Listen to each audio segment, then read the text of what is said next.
तो प्यारे बच्चों, हमने कल के वीडियो में पढ़ा था टेंस के बारे में। टेंस क्या होता है, तो कल हमने जान लिया था कि समय जो है वह काल का सूचक है।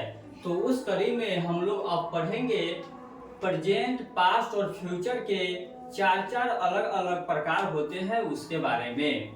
तो आइए शुरू करते हैं। पहला हमारे पास है प्रेजेंट टेंस। पहला हमारे पास है प्रेजेंट टेंस, जिसको हम लोग चार अलग अलग भागों में देखेंगे क्या होता है। पहला होता है सिंपल प्रेजेंट सिंपल टेंस, या उसको हम लोग प्रेजेंट इंडेफिनिट टेंस भी कहते हैं, या उसको हम लोग सिंपल भी कह सकते हैं। तो इसके दो अलग अलग नाम हैं। और अगला है प्रेजेंट इनपरफेक्ट टेंस, दूसरा है प्रेजेंट इनपरफेक्ट टेंस, और तीसरा है प्रेजेंट परफेक्ट टेंस, और चौथा है प्रेजेंट परफेक्ट कंटिन्यूअस टेंस। ये हमारे पास प्रेजेंट टेंस के चार रूल है, जिसको हम लोग सिंपल प्रेजेंट टेंस या इंडेफिनिट प्रेजेंट टेंस को हम लोग सामान्य वर्तमान काल कहते हैं। सामान्य वर्तमान काल कहते हैं। सिंपल या इंडेफिनिट टेंस को सामान्य वर्तमान काल कहते हैं, जैसे कि मैं खाता हूं। यह सिंपल सा है कि मैं खाता हूँ, मैं पढ़ता हूँ, मैं जाता हूँ, यह हम लोग काम करते हैं, इसीलिए इसको सामान्य वर्तमान काल की सूची में रखा गया है। उसके बाद है present perfect tense. Present perfect tense को हम लोग अपूर्ण वर्तमान काल कहते हैं। अपूर्ण वर्तमान काल कहते हैं। इसका मतलब यह हुआ कि कोई भी कार्य हो रहा है तो वह पूर्ण तरह से समाप्त नहीं हुआ है। जैसे कि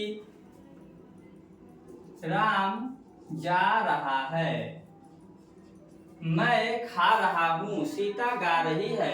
जो भी कार्य निरंतर हो रहा है, यानी कि वो कार्य समाप्त नहीं हुआ है, वो अभी अपूर्ण है, पूर्ण नहीं हुआ है, तो उसको हम लोग प्रेजेंट परफेक्ट टेंस की श्रेणी में रखते हैं। और आगे देखते हैं, तीसरा है प्रेजेंट परफेक्ट टेंस, यानी कि जो कार्य पूर्ण हो चुका है, यानी कि पूर्ण वर्तमान काल। पूर्ण वर्तमान काल का अर्थ है कि जो कार्य हमने शुरू किया था वह कार्य अब समाप्त हो चुका है। जैसे कि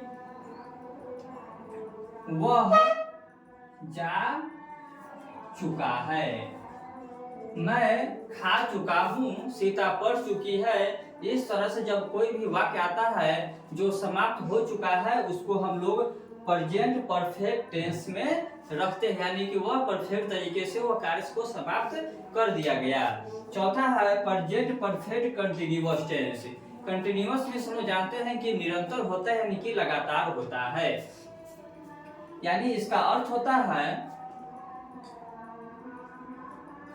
अपूर्ण निरंतर वर्तमान काल। इसका अर्थ है कि जो कार्य पूर्व से चली आ रही है वो अभी भी चल रही है, और आगे कब तक चलेगी यह अभी तक पूर्ण नहीं हुआ है, इसीलिए इसको कहते हैं अपूर्ण, यानी कि यह कार्य भी पूर्ण नहीं हुआ है। और निरंतर में होता है कंटिन्यूअस में, निरंतर यानी कि लगातार, वह लगातार अभी काम चल रहा है, उसे हम लोग कहते हैं प्रेजेंट परफेक्ट कंटिन्यूअस टेंस। तो हम लोगों ने देखा कि सामान्य वर्तमान काल, पूर्ण वर्तमान काल, पूर्ण वर्तमान काल और अपूर्ण निरंतर वर्तमान काल ये होते हैं। इसी तरह पास्ट का भी यही होता है, इसी के लिए को समझते हैं हम। ये हमारा हो गया वर्तमान काल के लिए। अब हम लोग पढ़ेंगे भूतकाल के लिए।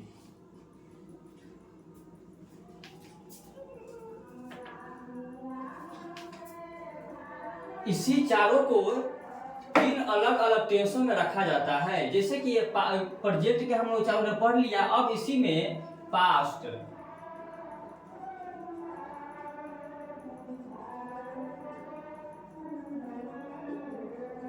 इसी का होता है पास्ट सिंपल टेंस या past indefinite tense, past imperfect tense, past perfect tense, past perfect continuous tense. ये चीज वही होता है, केवल ये पहले वाला पास्ट प्रेजेंट और फ्यूचर को हम लोग उसको बदल देते हैं, चेंज कर देते हैं, बाकी सब वही होता है। जैसे कि सामान्य भूतकाल, उसके बाद पूर्ण भूतकाल, पूर्ण भूतकाल और अपूर्ण निरंतर भूतकाल। इसको हम लोग उदाहरण के बारे में समझते हैं। जैसे कोई भी कार्य पूर्व में बीत चुका है उसको हम लोग पास्ट टेंस कहते हैं। जैसे कि सामान्य भूतकाल में कोई भी, जैसे वह खाता था, वह जाता था, प्रेजेंट में है रहता है, उसी को केवल हम था में लिख देते हैं तो हमारा पास्ट बन जाता है। यह एक साधारण सा नियम है। जैसे मैं खाता था या वह गया, यह हो गया सामान्य भूतकाल। अब अपूर्ण भूतकाल यानी कि जो कार्य पहले से हो रहा है वह आगे भी हो रहा है।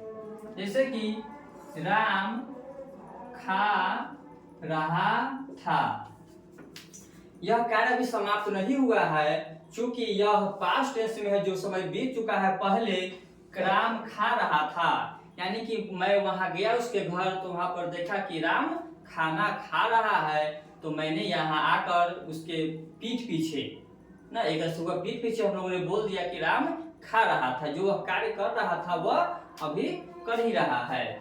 उसके बाद है पास्ट परफेक्ट टेंस यानी कि पूर्ण भूतकाल, यानी कि जो वह कार्य कर रहा था वह अब समाप्त हो चुका था, हो चुका हुआ होगा या हो चुका था। जैसे कि राम खा चुका था। जब मैं राम के पास गया तो पहले राम खा रहा था यानी वह काम निरंतर कर रहा था। उसके बाद मैंने वहां गया तो देखा कि राम खा चुका था यानी कि वह आ गया पास्ट परफेक्ट टेंस में, जो सा कार्य अब पूर्ण हो चुका है। उसके बाद आगे देखते हैं, आगे है पास्ट परफेक्ट कंटिन्यूअस टेंस।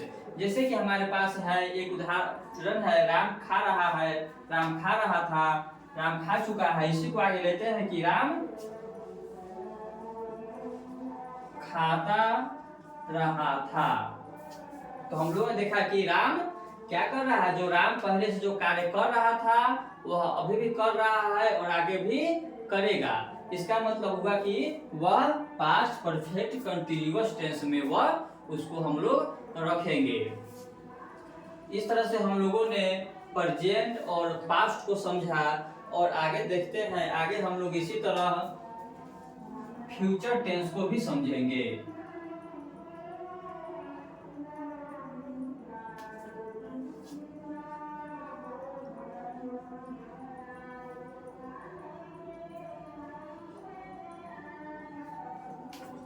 उसी तरह से हमारे पास ये चारों वही वर्ड रहेंगे, केवल इसमें अब फ्यूचर लिख देंगे।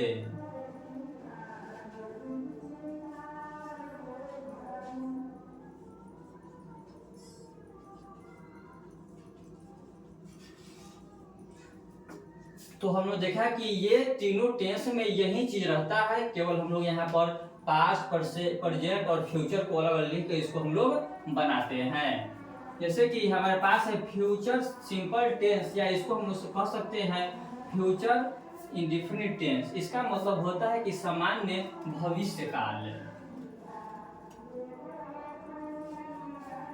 उसके बाद है future tense, future indefinite tense. इसका मतलब है अपूर्ण भविष्य काल। तीसरा हमारे पास है फ्यूचर परफेक्ट टेंस यानी कि पूर्ण भविष्य काल। और चौथा है हमारे पास फ्यूचर परफेक्ट कंटिन्यूअस टेंस यानी कि अपूर्ण निरंतर भविष्य काल। तो हम लोगों ने देखा कि केवल प्रेजेंट पास्ट फ्यूचर को चेंज करके ये हमारा फिर अगला चारों रूल बन चुका है। इस तरह से 12 रूल होते हैं टेंस का। तो देख लेते हैं फ्यूचर सिंपल या इंडेफिनिट टेंस यानी कि सामान्य भविष्य काल, जिसमें गा गे ये सब रहता है, यानी कि भविष्य की चीजें होने वाली है। जैसे कि राम खाएगा, राम खाएगा, वह जाएगा, मैं लिखूंगा, तुम पढ़ोगे। इस तरह से यह सामान्य भविष्य काल हुआ। आगे देखते हैं, आगे है फ्यूचर परफेक्ट टेंस यानी कि अपूर्ण भविष्य काल। यह हुआ अपूर्ण भविष्य काल जो कार्य अभी समाप्त नहीं हुआ है। जैसे राम खाता रहेगा, राम खाता रहेगा, सीता पढ़ती रहेगी। जो काम चल रहा है, जो अभी समाप्ति उसकी नहीं हुई है, उसको हम लोग कहते हैं फ्यूचर इम्परफेक्ट टेंस। तीसरा देखते हैं फ्यूचर परफेक्ट टेंस यानी कि पूर्ण भविष्य काल, जो भविष्य में जो कार्य समाप्त हो चुका है। जैसे राम खा चुकेगा, यानी कि जो काम राम ने खाने का शुरू किया है वह कभी न कभी तो समाप्त होगा ही, उसी को हम लोग पूर्ण भविष्य काल कहते हैं। राम खा चुकेगा, वह पढ़ चुकेगी, सीता जा चुकेगी। इस तरह के कोई भी वाक्य आते हैं तो हम लोग उसको फ्यूचर परफेक्ट टेंस में रखते हैं। चौथा है फ्यूचर परफेक्ट कंटिन्यूअस टेंस यानी कि जो पूर्ण जो अपूर्ण है, जो पहले से कार्य होता आ रहा है, अभी हो रहा है, आगे भी होगा। इसके लिए एग्जाम्पल होता है राम खाता हुआ रहेगा, राम खाता हुआ रहेगा, मैं पढ़ता हुआ रहूंगा, वह 2 दिनों से खाता हुआ रहेगा। इस तरह से कोई भी जब वाक्य आता है तो हम लोग उसको फ्यूचर परफेक्ट कंटिन्यूअस टेंस के अंतर्गत रखते हैं। तो हम लोगों ने पास्ट, प्रेजेंट, पास्ट और फ्यूचर को इस 4 अलग अलग नियमों से हमने जान लिया कि चारों के प्रकार क्या होते हैं, उसका हम लोगों ने हिंदी भी जान लिया है। फिर हम लोग अगले वीडियो में ये सब के क्या होता है, रूल होता है, ये सब का रूल होता है। जैसे ये कोई टेंस बनाते हैं, राम खाता है, राम खाता है टेंस बनाते हैं तो लिखते हैं आई ईट। राम खा रहा है तो I am, Ram is eating. Ram जा चुका है तो राम हैज गॉन। इस तरह से हम लोग अलग अलग नियम से अलग अलग टेंस को, ट्रांसलेशन को बनाते हैं। तो हम लोग इस वीडियो को अगली कड़ी में देखेंगे।